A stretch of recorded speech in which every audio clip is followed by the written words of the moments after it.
माता पिता के गलत कामों का फल भुगतना पड़ता है संतान को। राधे राधे दोस्तों, आप सभी का स्वागत है हमारे इस वीडियो में। दोस्तों, माता पिता के पाप बच्चों को क्यों भुगतना पड़ता है, क्या है कारण, आइए जानते हैं दोस्तों इस वीडियो में। दोस्तों, अगर वीडियो अच्छी लगी हो तो लाइक, सब्सक्राइब, कमेंट करना, अपने दोस्तों के साथ शेयर करना, फेसबुक पर है तो फॉलो करें। सुनीता मृत्यु देवता यमराज की पुत्री थी। माता पिता के लाड़ प्यार में वह उद्दंड हो गई थी।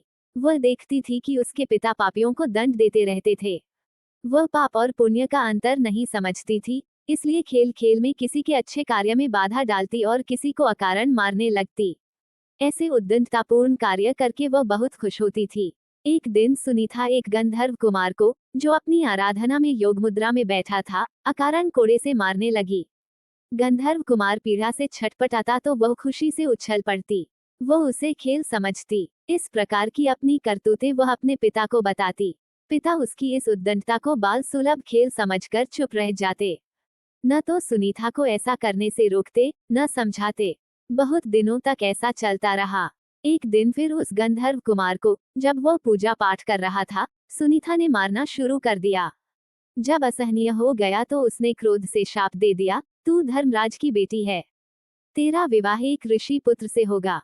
तेरी एक योग्य संतान भी होगी, पर तेरे इन दुष्ट कर्मों का अंश उसमें व्याप्त रहेगा। सुनीता ने यह बात भी अपने पिता को बताई। अब धर्मराज को लगा कि उन्होंने बड़ी भूल कर दी। संतान की आदत और स्वभाव पर ध्यान न देकर उसे भले बुरे का ज्ञान नहीं दिया। फलस्वरूप उसे शाप मिला, पर अब तो समय हाथ से निकल चुका था। बोले, बेटी, निर्दोष तपस्वी को पीटकर तुमने अच्छा काम नहीं किया। बुरे कर्मों को करने के कारण तुम्हें ये शाप मिला है। अब भी संभल जाओ और अच्छे काम की ओर मन लगाओ।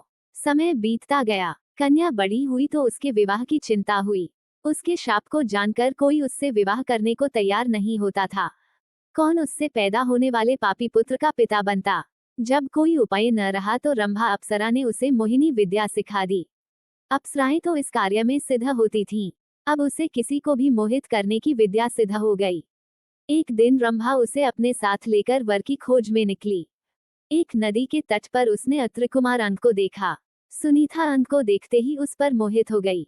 रंभा की माया तथा अपनी मोहिनी विद्या के बल पर उसने अंक को भी मोहित कर लिया। दोनों को एक दूसरे पर आसक्त जानकर रंभा ने दोनों का गंधर्व विवाह करवा दिया। दोनों सुखपूर्वक रहने लगे। कुछ दिनों बाद उनके पुत्र हुआ, जिनका नाम वेन रखा गया। वेन अत्रि वंश के अनुरूप ही अपने पिता अंक के समान धार्मिक, सदाचारी तथा रजोचित गुणों से संपन्न था। आचार विचार और व्यवहार में सब उसकी बड़ी प्रशंसा करते। अच्छे कुल में उत्पन्न होने के सभी लक्षण उसमें दिखते थे, पर मां के एक दुर्गुण के कारण, जिसके कारण वह शापित हुई थी, धीरे धीरे वेन में भी वे दुर्गुण प्रकट होने लगे। कुछ नास्तिकों तथा दुष्टों की संगति में वह नास्तिक भी हो गया। ईश्वर, वेद, पुराण, शास्त्र आदि उसे झूठ लगने लगे। यज्ञ, संध्या आदि को वह पाखंड समझने लगा। वह वयस्क हो चुका था। अपने माता पिता का कहना अब वह नहीं मानता था।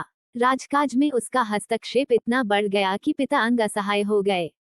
राजा तो अंग थे, पर आज्ञा वेन की चलती थी। सुनीता समझ रही थी कि उसके संस्कारों का परिणाम शापग्रस्त इस पुत्र में उतर आया है। उसके हठ तथा उद्दंडता पर किसी का वश नहीं था, सब विवश थे। वेन के इन कर्मों से प्रजा दुखी रहने लगी। महाराज अंक को अपयश मिलने लगा। जब सब प्रकार से वेन को समझाकर हार गए तो अपयश से बचने के लिए एक दिन निराश होकर अंग ने चुपके से घर ही त्याग दिया। राजा के बिना अराजकता और बढ़ी। ऋषियों ने अंग पुत्र वेन को राजा बनाया और समझाया, तुम्हारे दुष्कर्मों से दुखी होकर तुम्हारे पिता ने राज्य त्याग दिया।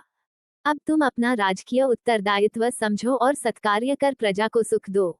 पर वेन राजा बनकर तो और प्रमत्त तथा अहंकारी हो गया। बोला, आप लोग मुझे ज्ञान मत दीजिए, मैं स्वयं बड़ा ज्ञानी हूँ। ईश्वर, धर्म, शास्त्र आदि सब मेरे आदेश से स्थापित होंगे।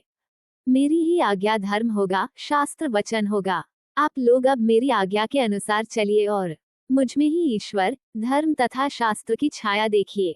ऐसे विचारों वाले वेन के कार्यों से देश में अराजकता बढ़ी, सारे धार्मिक तथा सत्कार्य बंद हो गए।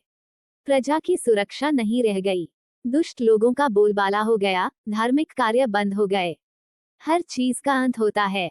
पाप का घड़ा जब भर गया तो ऋषियों, मुनियों तथा प्रजाजनों ने विद्रोह कर दिया। वेन को पकड़ लिया और उसे प्रताड़ित कर राजा के पद से हटा दिया।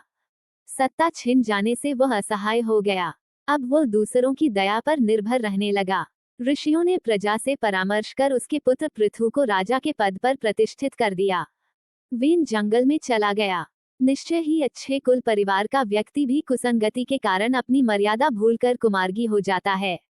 अपने कुल धर्म को भूलकर सबके दुख का कारण बनता है और अंत में अपने इसी आचरण के कारण वह स्वयं ही नष्ट हो जाता है। इसलिए कुसंगति तथा कुसंस्कारों से बचना चाहिए।